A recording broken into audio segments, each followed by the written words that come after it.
Mesdames et messieurs, merci de votre confiance renouvelée en votre émission Outre-mer que vous aimez tant.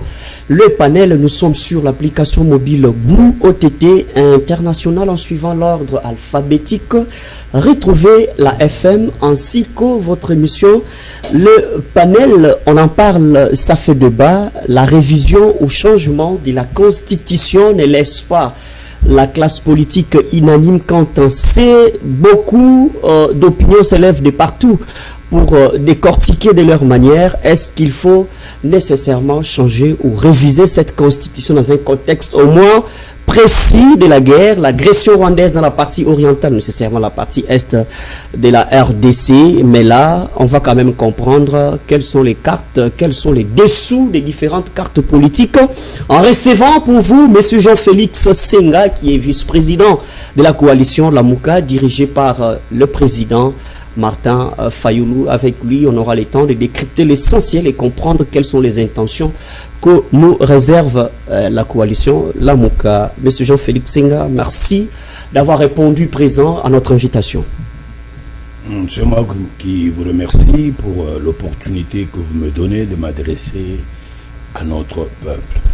Merci beaucoup. On fait l'entame de cette émission plateau spécial. C'est pour comprendre les différentes cartes qui se cachent derrière les interprétations des différentes bouches politiques qui penseraient que cette constitution n'est pas comparable à une Bible où on parlerait d'un quelconque, ou soit d'un dogme inchangeable, intouchable, tant qu'elle-même, cette constitution, a prévu certaines dispositions qui prévoient nécessairement la révision, soit la modification de la constitution. Est-ce que c'est un péché s'il faut toucher à cette constitution? En principe, s'il faut toucher à la Constitution pour essayer de réviser, changer quelques articles, ce ne serait pas un péché, ce ne serait pas mal, ce ne serait que respecter la dite Constitution. De ce point de vue-là, il n'y a aucun problème qui se pose. S'il faut changer certains articles, comme je venais de le dire, eh bien, la Constitution elle-même le prévoit. Donc, on ne peut pas créer des problèmes à ces sujets parce que la Constitution elle-même prévoit que certains articles soient amendés juste pour réadapter, il me semble, la Constitution au contexte du moment. De ce point de vue, ce ne serait pas un problème. Mais changer la Constitution pose problème parce que la Constitution, elle, ne prévoit pas son autodestruction, ne prévoit pas le changement de la Constitution. Et changer quelques articles ou changer totalement la Constitution, cela, le débat, mais cela se ferait pourquoi, pour quel objectif, pour essayer d'obtenir quel autre effet qui amènerait les dirigeants ou les institutions à faire avancer le pays sur l'échiquier régional, mondial, où on voudrait le faire juste parce que on est mal intentionné de modifier la Constitution avec un bénéfice au finish, celui de s'éterniser au pouvoir. Moi, je crois que le temps était déjà arrivé, que le Congolais prenne conscience, que le Congolais commence à poser des actes à la hauteur, à la mesure de la grandeur du pays, à la mesure du rôle que le pays est censé jouer dans la géostratégie, géopolitique en Afrique et pourquoi pas au monde. De ce point de vue, la classe politique devait s'élever en sagesse, en intelligence, en maturité pour essayer d'être méritoire afin de conduire le pays. Mais par contre, ce que nous offre la classe politique aujourd'hui semble être décevant et très malheureux pour le pays, dans le sens que chaque fois qu'on devra poser un acte, on doit le peser. Quand on doit poser un acte, on doit chercher à comprendre l'acte que nous posons, nous le posons. Pourquoi? Pour générer quel effet, et cet effet apportera quoi au pays? je crois, ce sont des choses qui devront présider à la prise de décision dans ce sens, et non pas quand on se réveille un matin, on pense qu'il va falloir qu'on devienne roi au Congo, qu'on devienne empereur, alors on voudrait tailler sur mesure la Constitution. Messieurs les journalistes, vous êtes sans ignorer que la Constitution est un objectif. La Constitution, on ne la tisse pas, on ne la confectionne pas pour le plaisir de la confectionner. Vous savez, la Constitution, c'est juste un texte juridique qui vient pour définir les institutions, définir le pouvoir public de l'État et leurs rapports, leurs relations, et surtout pour garantir le droit humain. La Constitution est aussi un outil qui a été façonné juste pour avoir un système de frein et de contrepoids vis-à-vis du pouvoir, de peur que ceux qui sont au pouvoir ou une institution ne dominent pas sur les autres. C'est ça le but de la Constitution. Mais si vous voyez notre Constitution, vous comprendrez que c'est l'une des constitutions qui fait que il y a un certain équilibre pour ce qui concerne les différentes institutions. Il y a un équilibre. Le pouvoir est équilibré. Donc c'est un système qui offre une certaine stabilité. Alors je ne comprendrai pas pourquoi les gens viendraient comme ça. Oh non, nous devons changer la Constitution. Et même alors, si l'on devra changer la Constitution, je veux bien. On la change dans quelles circonstances? Ce n'est pas dans une situation de guerre. D'abord, dans une situation où le pays lui-même est en état de siège.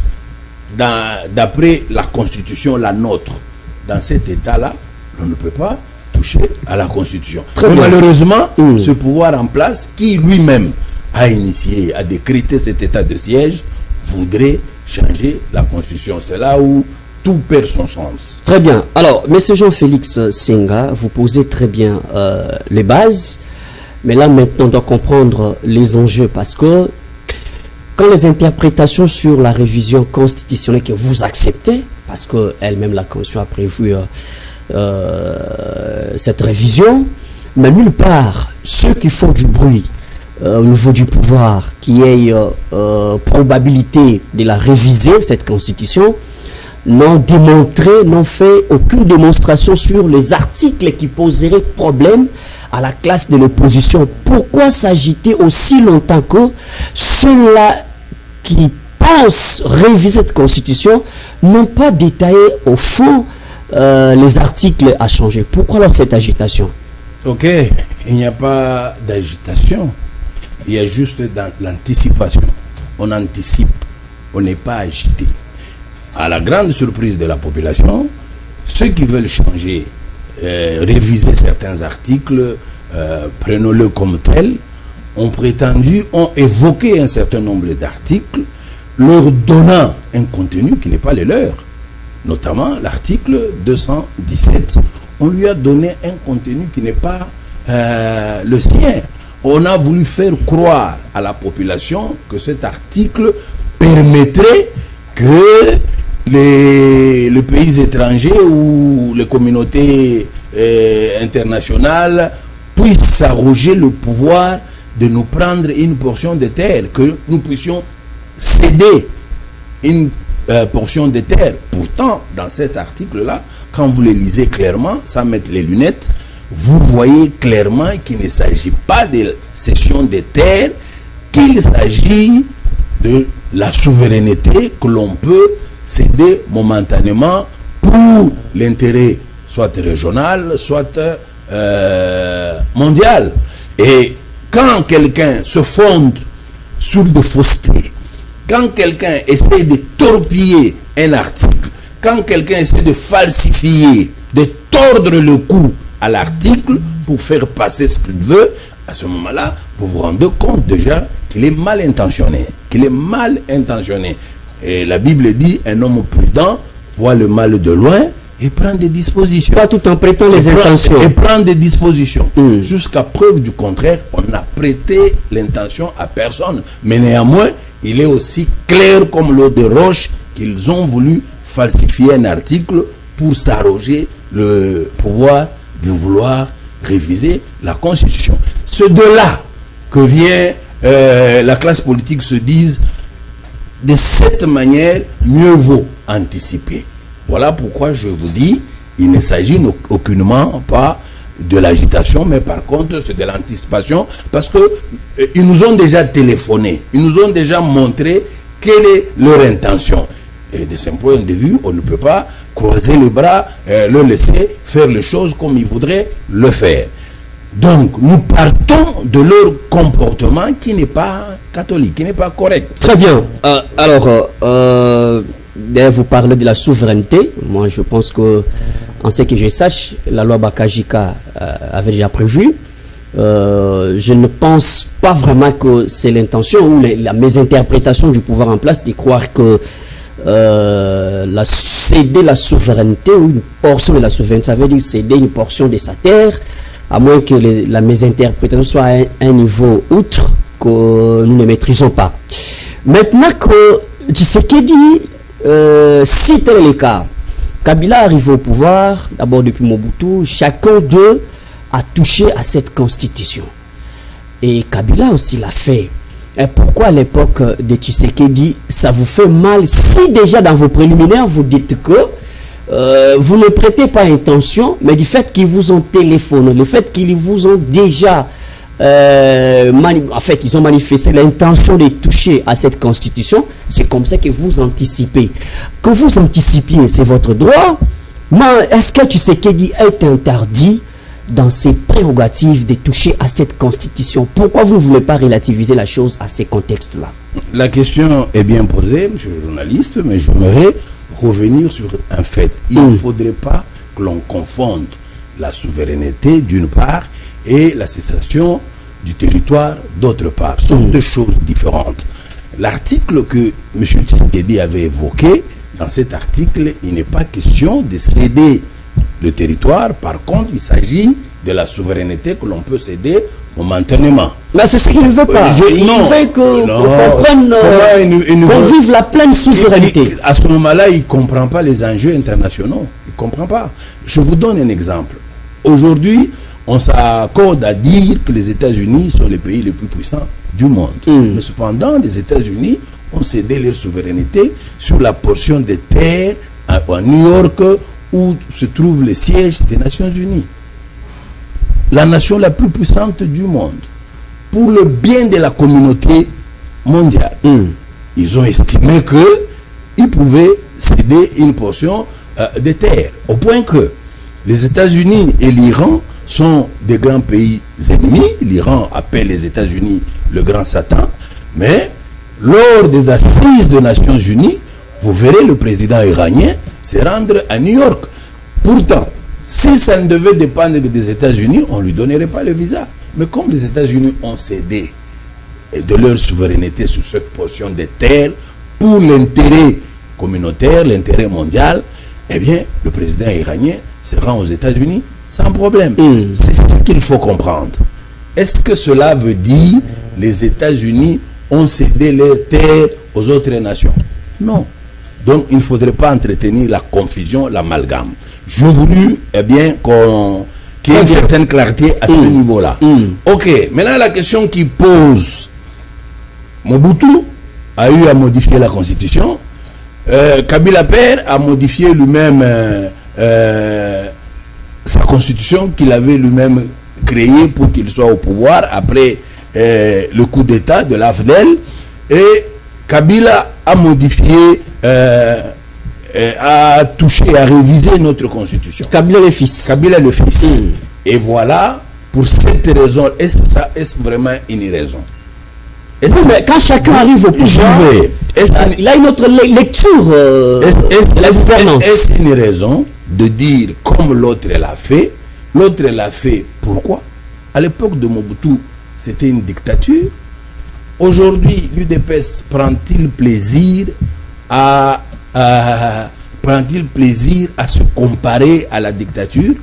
L'UDPS aujourd'hui prend-il plaisir à s'inspirer de la dictature de Mobutu, pour laquelle un certain nombre de Congolais sont morts pour lutter contre cette dictature? Aujourd'hui, c'est cette dictature qui devient une source d'inspiration de l'UDPS. C'est honteux, c'est malheureux. Je ne pense pas qu'il y ait des gens sérieux qui peuvent suivre l'UDPS dans ce sens, en argumentant de cette façon-là. Là, c'est comme si vous refusez une interprétation, bien une lecture de leur manière de gouverner. Non, leur lecture. La manière dont ils ont posé, ils ont posé le problème. L'argument sur lequel ils veulent s'appuyer pour défendre la révision ou le changement de la constitution qu'ils voudraient, eh bien, c'est cet argument qui est léger, qui est très faible, de dire, parce que Mobutu l'avait fait, nous aussi nous allons le faire. Mobutu, c'était un dictateur. Mais il y a les éminents professeurs. Mobutu, c'était un dictateur. Qui en ont aussi parlé. C'est pas un problème. Ici, au Congo, il ne s'agit pas d'éminents professeurs. Il s'agit des hommes politiques, des opérateurs politiques congolais. Ces éminents professeurs que vous évoquez là, dans la grande partie, tous sont des petits courtisans. Tous sont des petits courtisans, des avares, qui ne sont qu'à la recherche des petits intérêts. Ce n'est pas ce genre de personnalité-là que nous allons suivre parce que, dit-on, ils ont des thèses en telle ou telle matière. Loin de là.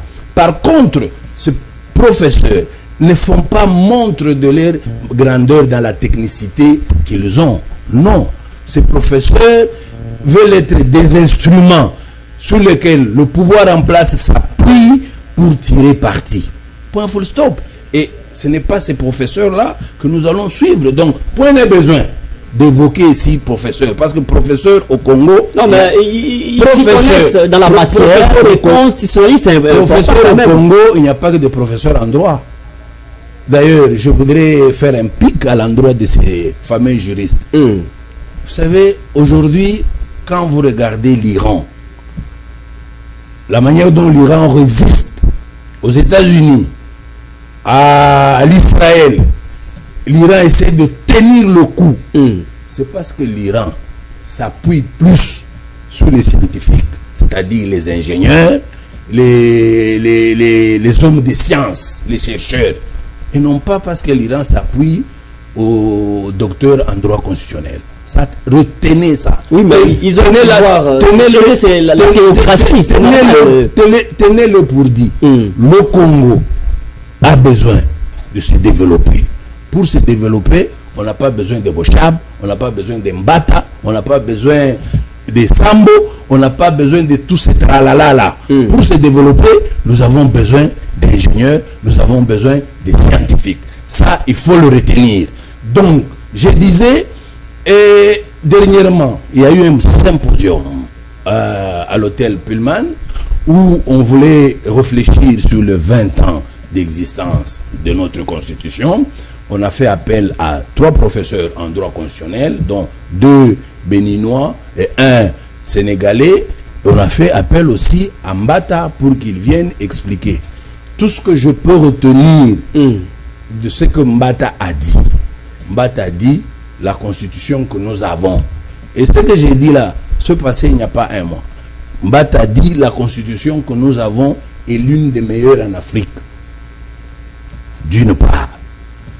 D'autre part, mais dans la constitution, on prévoit quand même les mécanismes de révision, pas les mécanismes de changement. Eh bien, si vous ne prenez que cette phrase de Mbata, parce qu'au-delà de ça, il n'a rien dit d'autre qui concerne sa spécificité en tant que docteur en droit constitutionnel. Sinon, le reste, c'était les tralala. Moi, je donne cours en Afrique du Sud. Moi, je donne cours en anglais. Et les gens croient que je suis américain. C'est André Mbata. C'est André Mbata. Je parle de Mbata. Je parle de Mbata. Donc, hormis ce que je venais de dire, que j'ai retenu de son propos, il n'y a rien de particulier qu'il a énoncé qui pousserait à changer la constitution.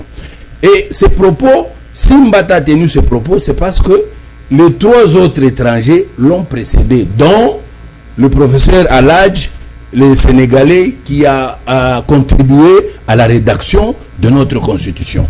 Lui, il a même affirmé que c'est la meilleure des constitutions qui puisse exister en Afrique. Et même la France s'en est inspirée pour son pouvoir judiciaire. Oui, mais c'est pas un dogme, c'est normal. C'est pas un dogme. Le problème, qu'est-ce que nous recherchons? Qu'est-ce que nous voulons? À quoi nous sert la Constitution?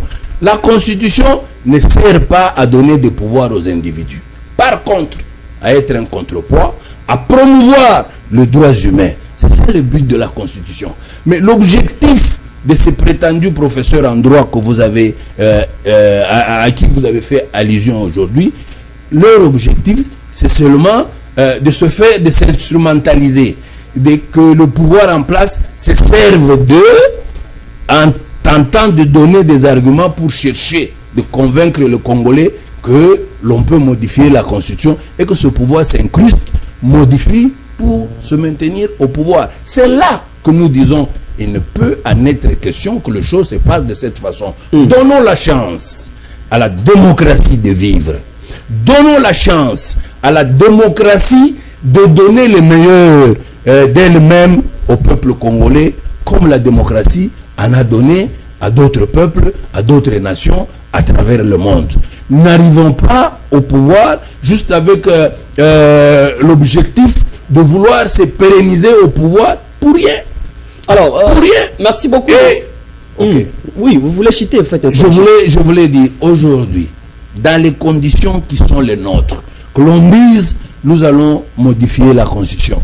Quand on la modifie aussi pour les gens du nord-sud Kivu. Oui, mais les pouvoirs... On la modifie pour que nord-sud Kivu reste en dehors.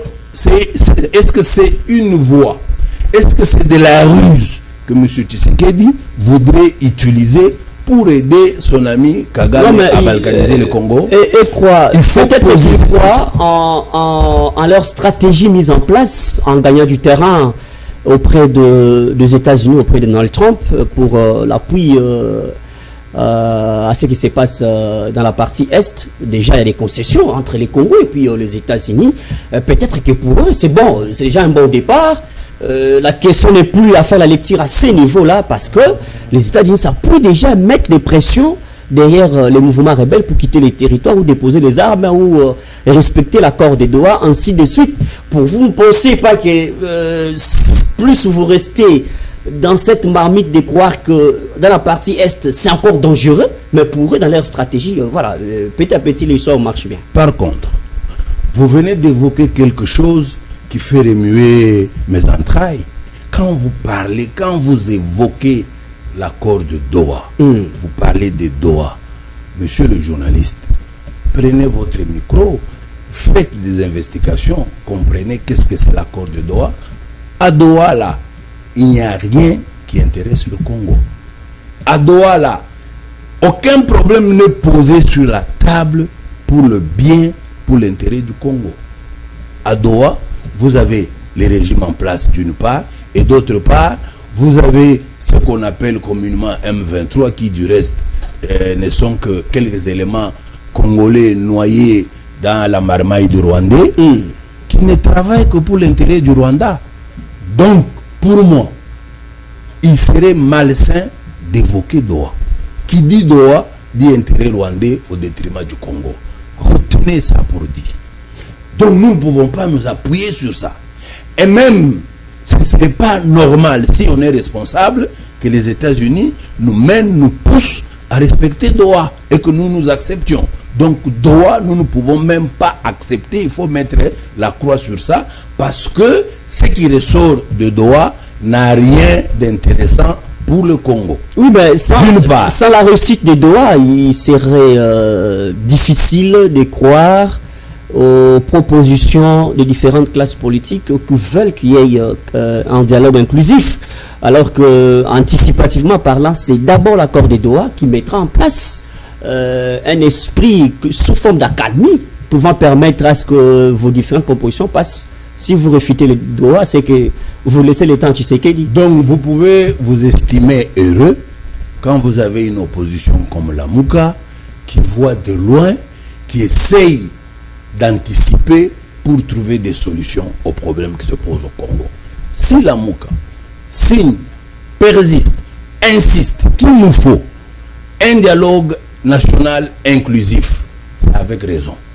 Pourquoi? Parce que je venais de le dire, qui dit Doha dit intérêt rwandais. C'est la défense des intérêts rwandais. C'est ça Doha. Par contre, la MOUCA veut qu'on ait un dialogue inclusif au cours duquel, sur la table, on mettra tout le monde. Même cette marmaille de Rwandais qui se font passer pour des Congolais à travers M23 devront venir. C'est que la Constitution n'a pas prévu aussi. Doucement. La Constitution n'a pas non plus prévu Doha. La Constitution n'a pas prévu Doha. Ça, c'est d'une part. Et d'autre part, j'entends dans le langage même de ceux qui sont au pouvoir appeler M23 l'opposition armée. La Constitution n'a pas prévu l'opposition armée. Ou soit vous êtes des rebelles, ou soit vous faites une opposition républicaine. Donc, mais eux, ils les appellent par abus de langage opposition armée. La Constitution ne reconnaît pas l'opposition armée. Et par conséquent, vous n'allez pas me brandir Doha. Vous n'allez pas me brandir Doha. C'est ainsi que je voudrais que vous compreniez le bien fondé de l'accord, du dialogue inclusif. Au cours de ce dialogue inclusif, disais-je, il nous permettra de nous mettre sur la table, nous tous. Mais maintenant, nous, le Congolais, nous aurions voulu voir le courage qui a énuméré nos frères communément appelés Nanga, communément appelés Bissimwa, communément appelé Joseph Kabila. Comment ces frères-là viendront au milieu des Congolais poser des problèmes qui n'ont d'intérêt que pour le Rwanda? Donc on va leur couper les ailes au pied. Alors, là, c'est plus un dialogue inclusif. Non. Oui. Il s'agit du dialogue inclusif. Parce que au cours de ce dialogue, il n'y a pas d'exclusion. Qui dit dialogue inclusif dit dialogue sans exclure les autres en leur donnant des cachets. Mais comment croire quand vous cherchez à exclure les propositions qui ne rencontrent pas votre assentiment dans ces sens? Alors comment vous parlez d'un dialogue inclusif aussi longtemps que eux viendront chacun ou chacune de leurs parties prenantes plutôt, chacune viendra avec un cahier de charges, d'où le cahier de charges n'est pas accepté au risque de perdre les concessions politiques, alors ils vont répondre... Monsieur le journaliste, il s'agira d'un dialogue. Le dialogue est un débat. Au cours du débat, les gens argumentent. Ils argumentent pour défendre, pour présenter leurs idées, pour défendre leurs idées, afin de faire prévaloir les desiderata. Au cours de ces débats-là, on échange. Au cours de ces débats-là, les autres viennent pour démontrer que peut-être ce que vous avez dit ne cadre pas, ne correspond pas, n'aide pas le pays. Avec présomption que nous tous, nous sommes fils du pays, par conséquent, patriotes, et donc, nous n'avons qu'à travailler pour l'intérêt du Congo. Et je vois mal comment que le fait d'argumenter contrairement aux autres, ça devient non exclusif. Alors, M. Jean-Félix Senga, parlons un peu de la temporalité. Question de temps. C'est comme si vous embrouillez plus le pouvoir en place, vous embrouillez Tshisekedi de ne pas atteindre ses objectifs spécifiques parce qu'il a un programme à respecter. Au cours de ces 5 ans, ces 5 ans, le tout dernier mandat pour lui.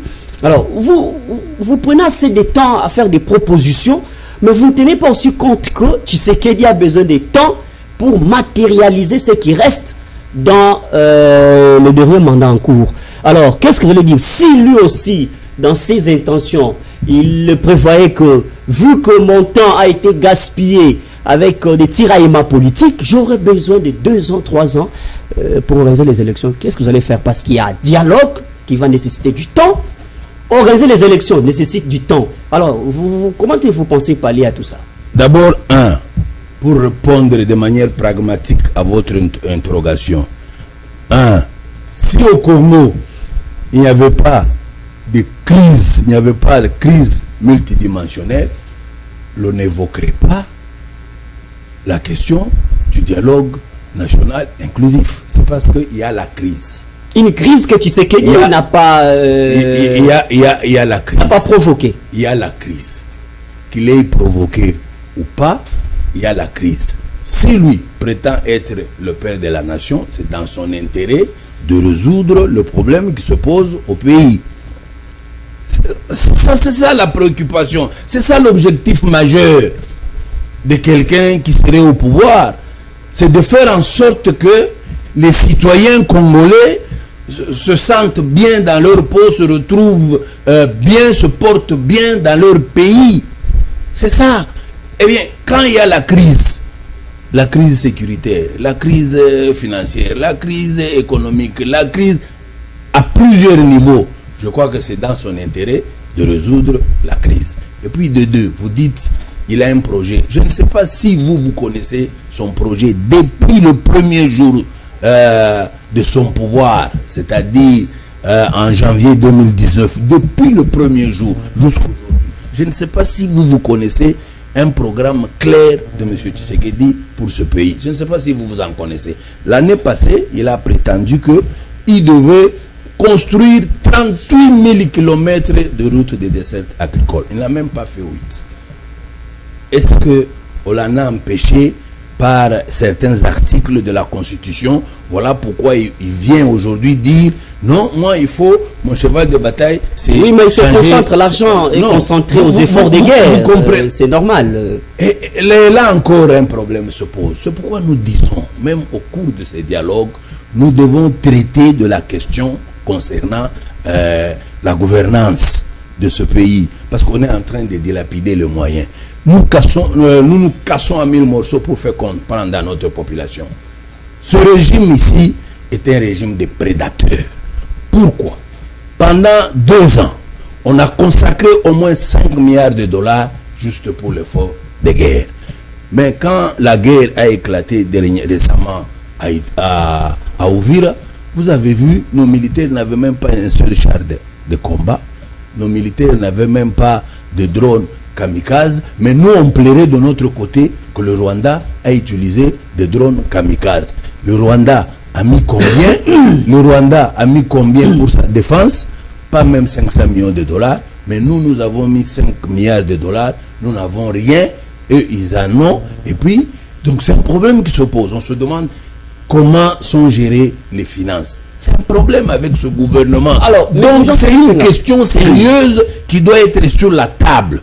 On doit voir. On ne peut pas continuer pendant la guerre avec une gouvernance opaque, avec des détournements, la corruption. On ne va pas continuer pendant la guerre et prétendre gagner. Aujourd'hui, l'on peut beau utiliser des drones. Il arrive, on bombarde là-bas, on bombarde à gauche, à droite. Mais tant qu'il n'y aura pas l'armée, les militaires au sol, tant qu'il n'y aura pas un armada militaire, les chars, les hélicoptères de guerre sur la terre, eh bien, nous n'allons pas reconquérir le territoire. Très bien. Donc, il y a des problèmes sérieux qui se posent dans les chefs de ceux qui dirigent ce pays. Comme ce pays nous appartient à tous, devons-nous laisser que les choses continuent à se détériorer ou allons-nous nous ressaisir et dire, enfin, mettons terme à ce qui se fait maintenant pour réorganiser les choses afin de réorienter l'action pour sortir le Congo du gouffre. Voilà notre préoccupation. Monsieur Jean-Félix Senga, parce qu'on est en train de chuter petit à petit, dans votre vocabulaire, quand vous parlez du dialogue inclusif, où les parties prenantes, chacune amènera son cahier des charges et discuter autour des idées scientifiques, je ne sais pas ce que vous cachez comme intention ou quelle peut être votre intention. C'est quoi? Parce que les Congolais sont fatigués. À tout moment qu'il y a dialogue, partage des pouvoirs. À tout moment qu'il y a dialogue, partage des pouvoirs. C'est quoi l'idée principale de la MOUCA? Dialogue inclusif veut dire qu'il y aura les idées, mais que Tshisekedi avec son pouvoir de diriger son gouvernement jusqu'à la fin de son mandat. Le Congolais devait se préoccuper de son bien-être. C'est ce qui devait être la préoccupation du Congolais, son bien-être. La préoccupation du Congolais devait être seul de voir les pays être gérés de la manière où le Congolais se retrouve. C'est ce qui devait être la préoccupation du Congolais. La préoccupation du Congolais, ce n'est pas il y a plusieurs dialogues, les dialogues. Oui, mais parce qu'ils sont fatigués. Doucement. Les gens cherchent des postes en utilisant des dialogues comme on devrait même comme un moyen. Il faut que le Congolais se fatigue de ce qui se passe aujourd'hui au pays, de la manière dont ce pays est gouverné, de la manière dont ce pays est dirigé. C'est ce qui devait amener le Congolais à se lasser et à se dire enfin, nous devons nous ressaisir, prendre les choses en main pour changer le cours des choses. C'est ce à quoi j'invite le Congolais. Mais vous voulez savoir quelle est l'intention de la Mouka? L'intention de la Mouka est limpide et claire comme l'eau de roche. Ça ne va pas au pays. Vous n'avez pas participé à un gouvernement après les assises du dialogue. Donc, ça ne va pas au pays. Une partie importante du pays est entre les mains du Rwanda. Nous avons intérêt de faire en sorte que nous puissions retrouver la paix sur toute l'étendue du pays, la sécurité sur toute l'étendue du pays et enfin recouvrir l'intégrité territoriale. C'est ça l'intention claire et nette de la Mouka. Sinon, aller chercher les sexes des anges. C'est pour ça que la Mouka se bat. J'ajoute, je vais superposer un autre argumentaire négatif qui pousse les Congolais à ne plus croire à des organisations de dialogue dans ces pays parce que tout devient un peu une habitude, la même danse, la même chanson et les rythmes aussi restent le même. Parce qu'il faut respecter la Constitution. Aujourd'hui, quand on veut toucher à cette Constitution, vous, de l'opposition, vous vous levez, c'est bien dans vos prérogatives. Mais est-ce que ne voyez-vous pas que cette manière, qu'à tout moment un Congolais, à cause de sa propre frustration ou d'un groupe des individus, ils vont prendre les armes, ne voyez-vous pas que petit à petit, on est en train de légitimer la prise d'armes comme une revendication constitutionnelle? Pourquoi pas mettre terme? Ou soit comment mettre terme à ça? Sur le plan constitutionnel, c'est pas reconnu. Mais comment vous acceptez trois individus je suis en train qui se réfugient, ils se réfugient plutôt dans une partie du pays, ils prennent des armes en collaboration avec les ennemis de notre pays, et vous après ils passent fatigués de tout ça. Bon, ils viennent, on doit discuter. Vous pensez que quand Nanga Kabila les autres viendront pour discuter, ça sera quoi? Il y aura du pain sur la planche. Nous, la Mouka, nous voudrons être beaucoup plus pragmatiques, beaucoup plus réalistes, palper la réalité que d'énoncer des théories, de dire des choses qui au finish ne donnent au Congo ni la paix, ni la sécurité, ni le recouvrement de l'intégrité territoriale. On peut beau dire, ces gens-là, ils ont fait. Ce qu'ils ont fait, est-ce que c'est bien? Non. Maintenant, devons-nous continuer à rester dans l'État? Non. Le problème, tout le problème est là. Le fait d'avoir pris les armes, de se retourner contre son pays, de tirer sur ses frères, parce qu'on est frustré, parce qu'on évoque ceci, on évoque cela. Est-ce que c'est bien? La Mouka dit non, ce n'est pas bien. Maintenant, la Mouka pose la question au pouvoir en place. Est-ce que vous êtes en mesure de faire en sorte, selon les prérogatives qui sont les vôtres, de faire en sorte que nous puissions recouvrir l'intégrité territoriale, que vous puissiez sécuriser tous les pays, que vous puissiez apporter la paix à tous les pays, de sorte que les gens vaquent à leur occupation librement? Le pouvoir en place est incapable. Donc vous voyez d'une part l'incapacité du pouvoir en place, d'autre part la méchanceté de nos frères qui se sont retournés contre les pays sont des réalités qui sont présentes. Maintenant, la Mouka pose la question. Comment allons-nous faire pour qu'au fait qu'on retrouve la paix, la sécurité et qu'on recouvre l'intégrité territoriale? Alors c'est à ce niveau que la Mouka dit, pour qu'on en arrive ici, on n'a pas d'autre choix. Si jamais le pouvoir était capable de retrouver l'intégrité territoriale, de sécuriser la population sur toute l'étendue du pays, le pouvoir le ferait tout bonnement. Mais le pouvoir est essoufflé, il est incapable. Alors, face à ça, monsieur le journaliste, j'aurais voulu, vous êtes, hormis votre noble travail de journaliste, hormis ce travail-là, trouvez-vous qu'il est anormal, qu'il est mauvais de chercher à trouver une solution là où vous avez en face des incapables. Mais je suis dans mon travail. Là où vous avez en face des incapables et en face des méchants. Bon, on va chuter. On parle de la donne politique. Ça sera peut-être votre conclusion. Il y a le pouvoir en place avec toutes les stratégies possibles de se maintenir au pouvoir au cas où l'opposition démontrait quelques limites qu'on peut taxer des faiblesses. Martin Fayulu était une force aux côtés de Katumbi, Sessanga et les autres. Aujourd'hui que chaque mouvement politique de l'opposition essaye d'emprunter son chemin, est-ce que vous ne pensez pas que petit à petit vous démontrez une sorte de faiblesse en face de Tshisekedi dans sa politique, de voir que l'opposition n'est pas soudée, je peux vous profiter à partir de là et puis me maintenir? Je crois qu'on vous a mis ces mots dans la bouche, mais ça ne colle pas. Non, pas dans la bouche. Je crois qu'on vous a mis ces mots dans la bouche, mais ça ne colle pas, monsieur le journaliste, parce que nous allons les démontrer. Commençons par le fait de vouloir se maintenir au pouvoir. J'accepte. Nombreux de partis politiques dans leur statut stipulent quelque part les partis politiques sont créés pour le but de conquérir le pouvoir au besoin de le conserver le plus longtemps possible. Point. À ce niveau-là, est-il dit qu'on peut concevoir, on peut conserver le pouvoir par n'importe quelle manière sans respecter les règles de l'art? Vous êtes politique, doucement. Vous venez avec vos cartes. Je suis en train d'expliquer.